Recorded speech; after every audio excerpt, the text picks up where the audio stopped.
Hello guys, कैसे हैं आप लोग। स्वागत है आपका अपने चैनल एग्ज़ाम स्टे में। तो गाइस, आज हम स्टार्ट करने वाले हैं ह्यूमन एनाटमी एंड फिजियोलॉजी का फर्स्ट यूनिट। इस वीडियो में हम कवर करेंगे definition and scope of anatomy and physiology. तो चलिए स्टार्ट करते हैं। Anatomy anatomy is the branch of biology concern with the study of structure of organism and there parts. Anatomy एक branch है बायोलॉजी की जिसमें हम ऑर्गेनिज्म के स्ट्रक्चर की स्टडी करते हैं, जैसा कि आप देख सकते हैं। सिंपली एनाटमी में हम बॉडी में जितने भी पार्ट्स होते हैं उनकी शेप एंड फिजिकल अपीयरेंस के बारे में बात करते हैं। चलिए नेक्स्ट हम डिस्कस करते हैं स्कोप ऑफ एनाटमी। फर्स्ट है हमारा ग्रॉस एनाटमी।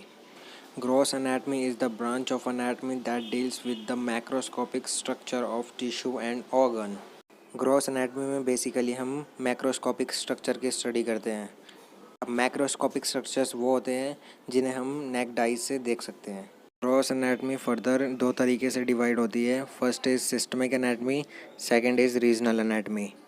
सिस्टमिक एनाटमी किसी भी सिस्टम से रिलेटेड होती है, जैसे नर्वस सिस्टम है, रेस्पिरेटरी सिस्टम है, डाइजेस्टिव सिस्टम है।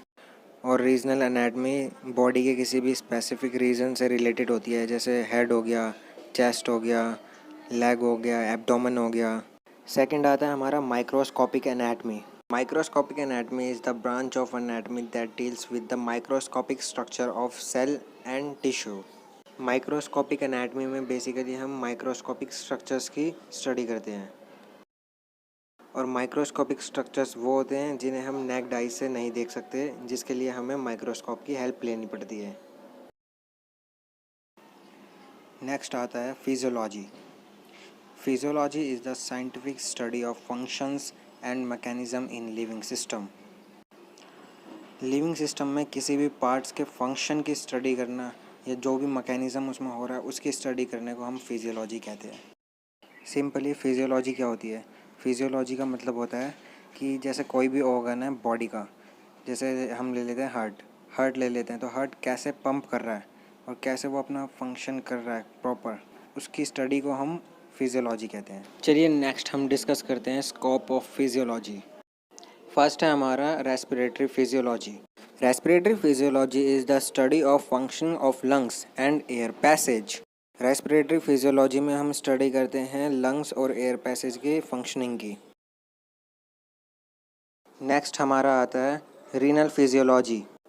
Renal physiology is the study of functioning of kidney. Renal physiology में हम किडनी के बारे में बात करते हैं कि किडनी कैसे फंक्शन करती है बॉडी में। थर्ड हमारा आता है immunology. Immunology is the study of defence mechanism of the body against disease causing agent. Immunology में हम बॉडी के डिफेंस मैकेनिज्म के बारे में बात करते हैं कि बॉडी किस तरीके से फॉरेन एजेंट्स या डिजीज़ कॉजिंग एजेंट से लड़ती है। Fourth is neurophysiology. Neurophysiology is the study of functioning of nervous system. Neurophysiology में हम बॉडी के नर्वस सिस्टम के बारे में जानते हैं कि नर्वस सिस्टम बॉडी में कैसे वर्क करता है। Fifth is pathophysiology. Pathophysiology is the study of functioning changes associated with disease and aging. Pathophysiology में हम पढ़ते हैं कि एजिंग और डिजीज़ की वजह से बॉडी में क्या क्या चेंजेस होते हैं। छठा हमारा आता है cardiovascular physiology. Cardiovascular physiology is the study of functioning of heart and blood vessels. Cardiovascular physiology में हम हार्ट एंड ब्लड वेसल्स के फंक्शन के बारे में स्टडी करते हैं। तो चलिए गाइस, अब कर लेते हैं एक बार क्विक रिवीजन कि आज हमने क्या क्या पढ़ा है। आज हमने सबसे पहले पढ़ा एनाटमी एंड फिजियोलॉजी। एनाटमी क्या होता है? किसी भी ऑर्गन की स्ट्रक्चरल स्टडी को हम एनाटमी कहते हैं। फिर हमने पढ़े हैं scope of anatomy. Scope of anatomy में हमने पढ़ा है gross anatomy and microscopic anatomy. Gross anatomy भी दो तरीके की थी, systemic anatomy and regional anatomy. Systemic anatomy में हम पूरे सिस्टम की बात कर रहे थे और रीजनल एनाटमी में हम बॉडी के स्पेसिफिक रीजन की बात करते हैं। और माइक्रोस्कोपिक एनाटमी में हम बहुत छोटे स्ट्रक्चर की स्टडी कर रहे थे, जैसे सेल हो गया, टिश्यू हो गया। फिर हमने पढ़ा था फिजियोलॉजी। फिजियोलॉजी क्या होता है? बॉडी की किसी भी पार्ट की फंक्शन की स्टडी करना। फिर हमने देखे थे स्कोप ऑफ फिजियोलॉजी। ये 6 तरीके के थे: respiratory physiology, renal physiology, immunology, neurophysiology, pathophysiology and cardiovascular physiology. तो गाइज़, उम्मीद करता हूँ कि आपको वीडियो पूरी समझ आई होगी, और अगर आप हमारे चैनल पर नए हैं तो हमारे चैनल को सब्सक्राइब करें एंड बेल आइकन को भी ज़रूर दबाएं। और अगर आप फार्मेसी स्टूडेंट हैं तो इसे अपने फ्रेंड्स और क्लासमेट्स के साथ ज़रूर शेयर करें।